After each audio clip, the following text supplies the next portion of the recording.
I told you, lady, that I love you. If I didn't, darling, I'm sorry. Been together forever, fuck the weather, she ain't never changed. If I lose, you ain't gon' charge it to the game. I'm the one to blame, pleasure over pain. Sorry that you came, put money over fame, never been the same. But I've been deranged, never went insane. All them darker nights, they turn to brighter days.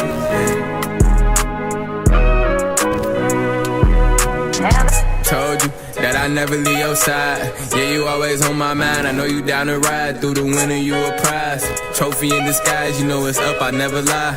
Down is where they try to keep me stuck, but I'm up high. Pockets blue just like the sky. I know they wonder why. I know they wonder why.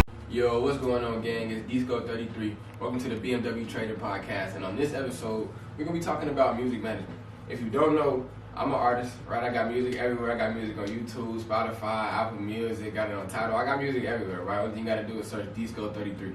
Okay, now, when you're dealing with music and you're trying to get into the industry, you're trying to like become a superstar in the industry, you know what I'm saying? Like, as an independent artist, it's kind of hard, you know what I'm saying? Because you go through a lot of different things that you will only really understand when you're dealing with a label, or like if you've been in the industry for a long time, you got the experience, right?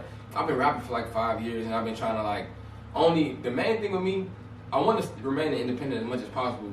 So what I had to learn how to do was own my music, right? And that's one of the main things, like when it comes to music, like you want to own your masters. Like you hear all the time about artists like having fights or having battles with labels because they can't own their masters, they can't get control of those. And it's like, when you're developing as an artist, especially a brand new artist, independent artist, like your song might blow up tomorrow. And it's like, even if you're signed to a label or you're not signed to a label, you want to make sure that you own complete 100% right to that song, so that way every time it gets played for years and years to come, you're going to always get paid as well, and that helps you establish your residual income as an artist, right? And that's one of the main things. Like, as an artist, you won't get paid a lot. Like, you get paid for shows, that's one main reason that you always get paid for shows, but when you're not doing shows and like your music is like, it's just based off the streams, it's just based off of how many times your music got played on TV shows, like radios, like that's where music comes, that's where money comes from in your music game too. So you gotta make sure you're on both sides. You can't just only do shows. Shows is like cool, it's fast money, it's quick money, but that quarterly residual, like the quarterly residual money is also another way for you to always eat like forever in your lifetime, especially as an artist, right? So first thing I wanna go over is like just distribution, right? When you're distributing your music as an independent artist, like there's a couple different websites to use. United Masters is good. I released one song through United Masters. They pay well as well. DistroKid is another one that I've used for a while. I mainly use DistroKid. It comes with its own stock graphics, stock images, GIFs, and things like that you can use to promote your music. Because a lot of times, like your fans, they want to see visual stuff. Like they don't want to just see they just don't want to hear the music. You know, like it's a lot that goes into promoing and marketing your song. Like, making the music is like half of the battle, not even half the battle. Like, I make music all the time, but how many songs have you really heard from me? I got like 200, 250, 300 songs like in the vault, but like how many songs have you actually heard? How many EPs have you actually heard? Like, it's like, you can make a lot of music, but like I say, it's about really developing your craft and developing your fan base too as an artist, right? So when it comes to distribution, you want to make sure that you're picking the site that's best for you as an artist. Like I say, United Masters, they pay well, things of that nature, and it's more so cheaper. And you do own like 100% of everything, just like with DistroKid. But regardless, understand like these streaming services, they're taking money from how much money you actually get made for your music as well. Like, yeah, they're putting your music on all of these different sites, but at the same time, like you're not getting 100% of all of the money that stream is making. Even though it's not a lot, you're still getting a percentage of a percentage.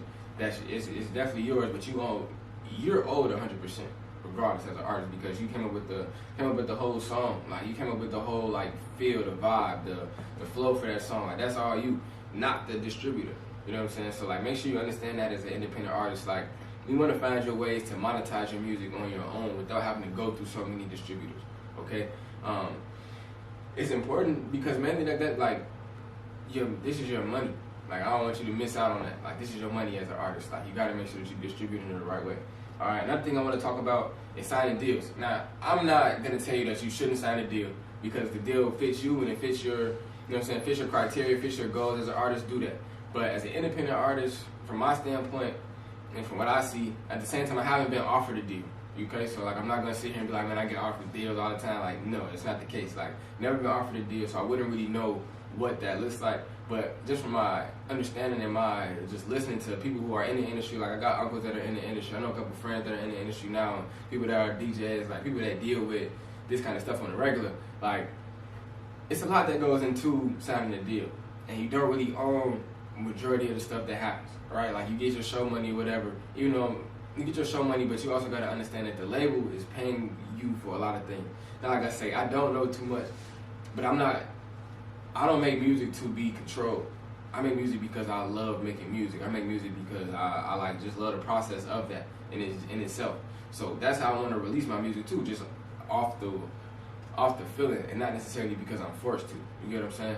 And like at the same time, that's how people have been getting used as, like, not necessarily plants, but they've been getting used as like slaves in the industry just because you don't own the rights. So like, you gotta always perform when I tell you to. You gotta always drop music when I tell you to. Like, if you don't, then it's like you getting into it. You find like you gotta pay money just to even drop music, like, or just to even stay on the contract. Like, it's a lot of extra stuff that goes into this like industry that you shouldn't have to deal with, especially if you're an independent artist. You know what I'm saying? Like, you stay independent, and the way to do that. Check out Season 2, the hit B.M.W. Trading Podcast by DSCO, every Wednesday on the House Hill Entertainment Networks. B.M.W. Trading Podcast helps you gain more financial literacy to a better life. Head over to www.househillentertainment.com or download the free House Hill Entertainment app exclusively for iPhone and Android devices.